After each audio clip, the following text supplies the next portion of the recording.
So ఇది డైరెక్ట్గా మన కొండపైన స్వామివారు ఉంటారు కదా, స్వామివారి పాదాల దగ్గర నుండి వచ్చేసిన మీద అటాక్ చేసేసినాయి కోతిలు. వాళ్ళు ఈ గుడికి వచ్చి దర్శనం చేసుకుంటే పిల్లలు పుడతారంట. స్వామివారి బొడ్డు నుంచి ఎప్పుడు రక్తం కారుతూ ఉంటుంది అనమాట. ఫర్ ఎగ్జాంపుల్ బంతిపువ్వు ఉంటుంది అనుకోండి, బంతిపువ్వు తీసుకొని ఇట్లా ఫింగర్తో ఇట్లా ప్రెస్ చేస్తే లోపలికి వెళ్ళిపోతుందంట పువ్వు. ఒక రాయి తీసుకొని చెక్కింది కాదు, స్వయంభూ అంట. చాలా బాగుంది గుడి అయితే, చాలా ప్రశాంతంగా ఉంది కొండ మీద అడవిలా. మధ్యాహ్నం 1 o'clock గుడి బంద్ అయిపోతుంది.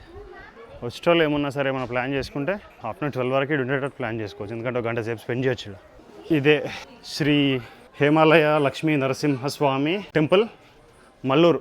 మనకు ఎగ్జాక్ట్ లొకేషన్ ఎక్కడ అంటే మేడారం నుంచి ఒక 55 కిలోమీటర్లు అట్లుంటుంది. ఏటూరు నగరం నుంచి ఒక 15-20 కిలోమీటర్స్ వస్తుంది. చాలా పీస్ఫుల్, చాలా ప్రశాంతమైన గుడి. ఇక్కడ ఏం నమ్ముతారంటే నరసింహస్వామి బొడ్డు నుంచి రక్తం కారుతూ ఉంటుందంట ఎప్పటికీ. అది చాలా పవిత్రంగా చూస్తారు. ఇట్లాంటి టెంపుల్ భూమి మీద ఇంకేడ లేదంట. నేను స్వామివారి ఫుటేజ్ మీకు చూద్దామని చాలా ట్రై చేసినా కానీ పంతులు ఫోన్ పట్టుకొని డిలీస్తా అని చెప్పేసి చాలా స్ట్రిక్ట్ వార్నింగ్ ఇచ్చిండు అన్నమాట. చాలా స్ట్రిక్ట్ వార్నింగ్ ఇచ్చిండు. సో అందుకే వేరే ఫోన్లో దొంగతనంగా తెచ్చిన. యాక్చువల్లీ స్ట్రిక్ట్లీ ప్రాహిబిటెడ్ ఫొటోస్ అని వీడియో తీయడం, కానీ మీకు చూపిద్దామన్న ఇంటెన్షన్తో దొంగతనంగా తీయాల్సి వచ్చిందనమాట. ఇక నా ఫ్రెండ్ దా ఏమైందిరా, ఒకసారి హర్షని అడుగుదాము. ఎట్లా అదే దొంగట చెప్పే ఏమనిపించింది? ఆ చిట్టి మంచిగా అనిపించింది, బాగుంది. పంతులు పెట్టింది, కోతులు అయితే బాగా చూసిన, మంచిగా ఉన్నాయి. ఒకటి ఎత్తుకోవాలని ప్లాన్ చేసిన, ఒక కోతిని ఎత్తుకోవాలని ప్లాన్ చేస్తున్నట. అది లేకుంటే ఫ్రెండ్స్ సబ్స్క్రైబ్ చేయండి ఫ్రెండ్స్. ఇది చింతామణి దారా. సో ఇది డైరెక్ట్గా మన కొండపైన స్వామివారు ఉంటారు కదా, స్వామివారి పాదాల దగ్గర నుండి కిందకు వస్తాయి అన్నమాట అని అర్చకులు చెప్తున్నారు. అండ్ ఈ వాటర్ తాగడం వల్ల ఏమవుతుందంట అంటే మనకు బీపీ, షుగర్ లాంటి దీర్ఘకాలిక వ్యాధులు ఉంటాయి కదా, ప్రాబ్లమ్స్ ఉంటాయి కదా, అవి తగ్గుతాయంట. అంటే రెగ్యులర్గా తీసుకోవడం వల్ల. ఈ వాటర్ అయితే కొండపై నుంచి అయితే వస్తున్నాయి, స్వామివారి పాదాల దగ్గర నుంచి ఏమో మరి ఎట్లా వస్తుందో తెలియదు. టేస్ట్ అయితే బాగున్నాయి. మనం రెగ్యులర్గా ప్యూరిఫైడ్ వాటర్ ఉంటాయి కదా, అట్లనే ఉన్నాయి, చాలా బాగున్నాయి. ఇంకోటి చాలా కూల్గా ఉన్నాయి. బుజ్జి చెప్పురా, ఎట్లా అనిపించింది?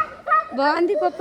ఏమనిపించింది? ఈడ చూడు, మంచిగా ఉందా గుడి? మంచిగా ఉందా? జేజ మంచిగా ఉందా? చాక్లెట్లు ఏమన్నావా? ఇక్కడ స్వామివారి బొడ్డు నుంచి వచ్చే ఆ ద్రవం ఏదైతే ఉంటుందో అది పెళ్ళయి చాలా కాలం అయినా సరే పిల్లలు కాని వాళ్ళు ఉంటారు కదా, ఆ పిల్లలు కాని వాళ్ళకు ప్రసాదం లాగా ఇస్తారంట. దాని తర్వాత తీసుకుంటే పిల్లలు అవుతారని చెప్పేసి అర్చకులు చెప్తున్నారు. అండ్ ఇక్కడ వాళ్ళు కూడా చాలా బలంగా నమ్ముతున్నారు. అండ్ ఇంకోటి ఏంటంటే కొంచెం పవిత్రమైన పువ్వులు, ఆకులు కానీ తీసుకొని ఇక్కడ చెస్ట్ ఉంటుంది కదా, చెస్ట్ దగ్గర ఇట్లా ప్రెస్ చేస్తే లోపలికి వెళ్ళిపోతుందంట. ఫర్ ఎగ్జాంపుల్ బంతిపువ్వు ఉంటుంది అనుకోండి, బంతిపువ్వు తీసుకొని ఇట్లా ఫింగర్తో ఇట్లా ప్రెస్ చేస్తే లోపలికి వెళ్ళిపోతుందంట పువ్వు. అంటే రాయి కానీ అంత సాఫ్ట్గా ఉంటుందంట, నిజంగా మనిషి బాడీలా ఉంటుందంట. అండ్ ఇది కావ్య చేసింది కాదంట, చెక్కింది కాదు, ఒక రాయి తీసుకొని చెక్కింది కాదు, స్వయంభూ అంట.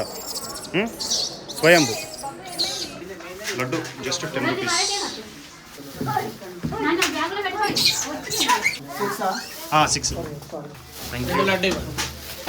లడ్డూలు తీసుకునేటప్పుడు జాగ్రత్తగా ఉండండి.